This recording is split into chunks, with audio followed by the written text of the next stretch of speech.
नमस्कार और हमारी आज की इस खास चर्चा में आपका स्वागत है। नमस्कार। आज हम बात कर रहे हैं इंग्लैंड और दक्षिण अफ्रीका के बीच हुए दूसरे T20 अंतर्राष्ट्रीय मैच की। ये 12 सितंबर 2025 को ओल्ड ट्रैफर्ड में खेला गया था। जी हाँ, और इस पर हमने स्काई स्पोर्ट्स, ESPN क्रिकइन्फो, क्रिक ट्रैकर जैसे पोर्टल्स और कुछ भारतीय अखबारों की रिपोर्ट्स को भी देखा है। कोशिश यही है कि मैच की पूरी तस्वीर समझी जाए। बिल्कुल अहम मैच था ये। हाँ, क्योंकि दक्षिण अफ्रीका पहला मैच जीत चुका था, 1-0 से आगे था। इंग्लैंड के लिए ये करो या मरो जैसा था, सीरीज बराबर करने के लिए। और उन्होंने किया भी। क्या जबरदस्त वापसी की, 146 रनों से जीते। एक तरफा जीत, बिल्कुल। हाँ, मतलब T20 में इतना बड़ा मार्जिन ये कमी देखने को मिलता है, खासकर दो टॉप टीमों के बीच। ये सिर्फ जीत नहीं, एक स्टेटमेंट था। तो चलिए इसी पर बात करते हैं। हुआ क्या इस मैच में? इंग्लैंड ने ये पहाड़ जैसा स्कोर 304 रन कैसे बना दिया? हाँ, 304 रन 2 विकेट पर 20 ओवर में। ये सुनने में अजीब लगता है T20 इंटरनेशनल में। कहाँ चूक हुई दक्षिण अफ्रीका से और अब आगे क्या, यही सब समझने की कोशिश करेंगे। तो शुरुआत इंग्लैंड की बैटिंग से ही करते हैं। बिल्कुल, इसकी नींव रखी गई वो सलामी साझेदारी फिल सॉल्ट और कप्तान जॉस बटलर। फिल सॉल्ट, ओ क्या पारी थी वो! 60 गेंदे, 141 रन, नॉट आउट। अविश्वसनीय। ये अब इंग्लैंड के लिए T20 आई में किसी का भी सबसे बड़ा स्कोर है। जी, और शतक वो भी सिर्फ 39 गेंदों में। कमाल है, ये इंग्लैंड के लिए सबसे तेज T20 आई सेंचुरी भी बन गई। लग रहा था वो अलग ही जोन में खेल रहे हैं। सही कहा, मतलब हर तरफ शॉट लगा रहे थे, टाइमिंग, पावर, सब कुछ। हालांकि इसमें थोड़ा योगदान दक्षिण अफ्रीकी गेंदबाजों का भी रहा। हाँ, कैसे? देखिए, शुरुआत में थोड़ी लाइन लेंथ भटकी हुई लगी, शायद दबाव था, जिसका सॉल्ट और बटलर ने पूरा फायदा उठाया। अच्छा। कई बार गेंदें ऐसी मिली जो बिल्कुल उनके स्लॉट में थीं। मनपसंद शॉट्स खेलने का पूरा मौका मिला। अब बटलर ने भी तो कमाल किया। कप्तान वाली पारी, 30 गेंद 83 रन। हाँ जी, वो साझेदारी सिर्फ रनों के लिए नहीं, जिस तेजी से रन बने ना, उसने दक्षिण अफ्रीका को एकदम बैकफुट पर धकेल दिया। बिल्कुल, पावर प्ले में ही 100 रन बन चुके थे। हाँ, पहले 6 ओवर में 100 रन। T20 में ऐसी शुरुआत वो किसी भी टीम का हौसला तोड़ सकती है। सही बात है। गेंदबाज अपनी प्लानिंग भूल जाते हैं, फील्डिंग बिखर जाती है। ऐसा लगा कि दक्षिण अफ्रीकी गेंदबाजों के पास कोई प्लान बी था ही नहीं, या शायद उससे लागू करने का मौका ही नहीं मिला। हाँ बिल्कुल। और ऊपर से वो नो बॉल, फुल टॉस, वो गलतियां दबाव और बढ़ा रही थीं। ये बात सही है।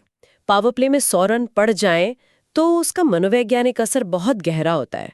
स्कोरबोर्ड तो ठीक है, मैदान पर बॉडी लैंग्वेज बदल जाती है। निश्चित रूप से, जब बैट्समैन ऐसे हावी हों तो गेंदबाज अपनी लय खो देते हैं।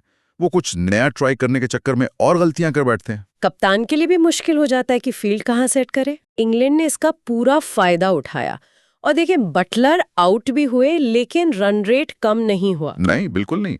एरीब्रोक आए और उन्होंने भी तेज खेला। हाँ, 21 गेंदों में नाबाद 41 रन। इससे पता चलता है कि इंग्लैंड की रणनीति सिर्फ शुरुआती अटैक की नहीं थी, वो पूरे 20 ओवर तक इसी टेम्पो को बनाए रखना चाहते थे। और यही उनकी बैटिंग की गहराई दिखाता है ना। बिल्कुल, यही उनकी मानसिकता है अब सफेद गेंद क्रिकेट में। उनके पास ऐसे बैट्समैन हैं जो कहीं भी आकर तेज खेल सकते हैं। ब्रुक ने आते ही बड़े शॉट लगाए। सॉल्ट के साथ मिलकर स्कोर 300 पार पहुंचाया। हाँ, और सॉल्ट ने बटलर के जाने के बाद जैसे और जिम्मेदारी ले ली, अंत तक टिके रहे। ये जो लगातार आक्रामकता थी ना, वही इतने बड़े स्कोर की वजह बनी। चलिए अब आते हैं दक्षिण अफ्रीका की पारी पर।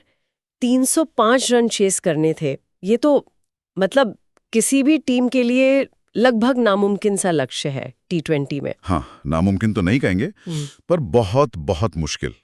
300 से ऊपर का टारगेट, वो मनोवैज्ञानिक तौर पर ही आपको आधा हरा देता है। सही। आपको पहले ओवर से ही करीब 15 रन प्रति ओवर बनाने हैं, वो भी विकेट बचाकर। ये बैलेंस बनाना बहुत कठिन होता है। और दक्षिण अफ्रीका की शुरुआत भी कुछ खास नहीं रही, विकेट जल्दी गिर गए। जी। एडन मार्करम ने कोशिश जरूर की, 20 गेंद में 41 रन बनाए, कुछ अच्छे शॉट्स लगाए। हाँ, मार्करम ने इरादा दिखाया, लेकिन अकेले पड़ गए वो। दूसरे छोर से वो सपोर्ट नहीं मिला जिसकी जरूरत थी। इतने बड़े टारगेट के लिए एक दो नहीं, कई बल्लेबाजों को कुछ खास करना पड़ता है। कोई बड़ी पार्टनरशिप बनी नहीं पाई। इसका क्रेडिट इंग्लैंड के बॉलर्स को भी देना होगा। इतना बड़ा स्कोर डिफेंड करते हुए भी उन्होंने डिसिप्लिन दिखाया। जोफ्रा आर्चर की वापसी अच्छी रही। हाँ, आर्चर ने अपनी पेस और यॉर्कर से परेशान किया। 25 रन देकर 3 विकेट लिए। ये दिखाता है कि वो चोट के बाद लय में आ रहे हैं। और सिर्फ आर्चर ही ने नहीं, विल जैक्स ने भी 2 विकेट लिए और रन भी कम दिए। सैम करन, लियाम डॉसन, सबने बीच के ओवर्स में विकेट निकालकर दबाव बनाए रखा। तो क्या ये सिर्फ स्कोरबोर्ड का दबाव था कि दक्षिण अफ्रीका बिखर गया, या उनकी रणनीति में भी कोई कमी थी? क्या उन्हें और अटैक करना चाहिए था शुरू में? कहना मुश्किल है, शायद और ज्यादा अटैक करने जाते तो और जल्दी विकेट खो देते। मुझे लगता है ये सिर्फ दबाव की बात नहीं थी, इंग्लैंड की गेंदबाजी की क्वालिटी भी अच्छी थी। अच्छा। उन्होंने खुलकर खेलने के मौके ही नहीं दिए। लगातार विकेट गिरते रहे, रन रेट का प्रेशर बढ़ता गया और नतीजा ये हुआ कि पूरी टीम 16.1 ओवर में सिर्फ 158 पर ऑल आउट हो गई। और ये उनकी T20I हिस्ट्री की रनों के लिहाज से सबसे बड़ी हार भी बन गई। जी हाँ, ये भी एक रिकॉर्ड बन गया उनके नाम। तो अगर हम दोनों टीमों को देखें, इंग्लैंड के लिए तो जैसे सब कुछ परफेक्ट गया, विस्फोटक बैटिंग, लगातार रन रेट और फिर कसी हुई गेंदबाजी। बिल्कुल, ये एक कंप्लीट टीम परफॉर्मेंस था। बैटिंग ने रिकॉर्ड स्कोर खड़ा किया और बॉलर्स ने उसे डिफेंड किया। सॉल्ट बटलर की पार्टनरशिप, फिर ब्रूक का फिनिश और उसके बाद गेंदबाजों का काम, सब कुछ सही बैठा। और वहीं दक्षिण अफ्रीका, उनके लिए क्या गलत हुआ? क्या ये सिर्फ एक बुरा दिन था या कुछ गहरी चिंता की बात है? मुझे लगता है ये सिर्फ एक बुरे दिन से ज्यादा है। गेंदबाजी में अनुशासन की कमी साफ दिखे, खासकर पावर प्ले में। हाँ, वो नो बॉल वगैरह। हाँ, नो बॉल, वाइड लेंथ पर कंट्रोल नहीं, बैटिंग में मार्करम के अलावा कोई चला ही नहीं। वो जो मानसिकता चाहिए होती है ना, बड़े लक्ष्य का पीछा करने के लिए, वो साझेदारी बनाने की क्षमता, वो दिखी नहीं। ये भी सोचना होगा कि क्या तैयारी में कमी थी या वो इंग्लैंड के अटैक से एकदम हैरान रह गए। कुछ एक्सपर्ट्स तो ये भी कह रहे हैं कि शायद उनकी बॉलिंग स्ट्रैटेजी इंग्लैंड के बैटर्स के हिसाब से थोड़ी पुरानी पड़ गई है। ये दिलचस्प पॉइंट है। अच्छा, चलिए एक बार उन रिकॉर्ड्स पर नजर डालते हैं जो इस मैच में बने। वो अपने आप में कहानी कहते हैं। हाँ, बिल्कुल। इंग्लैंड का सबसे बड़ा T20I स्कोर 3042। जी, पहली बार इंग्लैंड ने T20 में 300 पार किया। ऐतिहासिक। फिल सॉल्ट का नाबाद 141, इंग्लैंड का हाईएस्ट इंडिविजुअल स्कोर। और वो 39 गेंदों वाला शतक।